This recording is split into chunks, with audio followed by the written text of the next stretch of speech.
Question है what vector must be added to the vectors i plus j plus k and minus 2i cap plus j cap plus 2k cap so that resultant may be a unit vector along negative z axis. कि दो vector हमें given है, उन दोनों vectors में क्या हम add करें कि जो हमारे पास इन तीनों को ऐड करने के बाद जो रिजल्टेंट आए वो नेगेटिव जेड एक्सिस की तरफ आए और वो एक यूनिट वेक्टर हो। यानी कि एक वेक्टर मान लो, इसका नाम हमने मान लिया ए, इसका नाम है बी, हमें एक थर्ड वेक्टर ऐड करना है इन दोनों में, यानी कि ए वेक्टर प्लस बी वेक्टर, एक हमें थर्ड वेक्टर मान लो ऐड करना है सी वेक्टर। इन तीनों में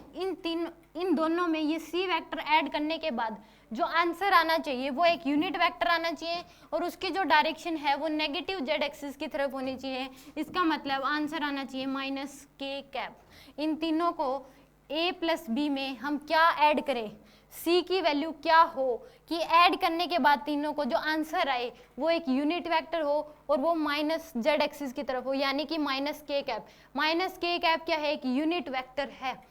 तो यहाँ पे ए की वैल्यू हमें पता है आई प्लस जे प्लस के, बी की वैल्यू हमें पता है minus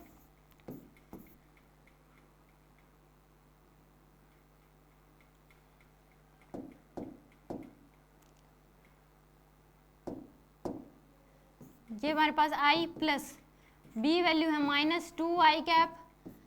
plus j cap plus 2k cap और प्लस में है यहाँ पे c वेक्टर इक्वल टू आना चाहिए माइनस k कैप के।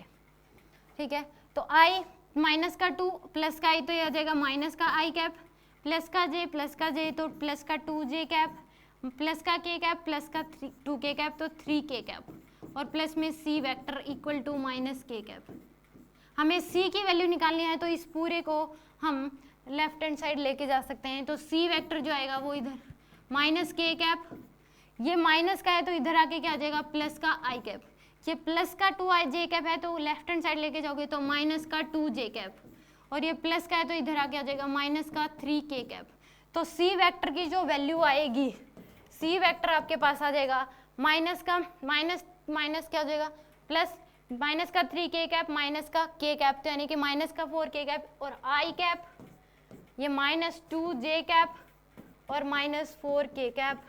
c वेक्टर की वैल्यू इतनी होगी तो उस केस में यानी कि हमें इन दोनों वेक्टर में ये वैल्यू ऐड करनी पड़ेगी, तो हमारे पास जो आंसर आएगा वो क्या आएगा माइनस k कैप।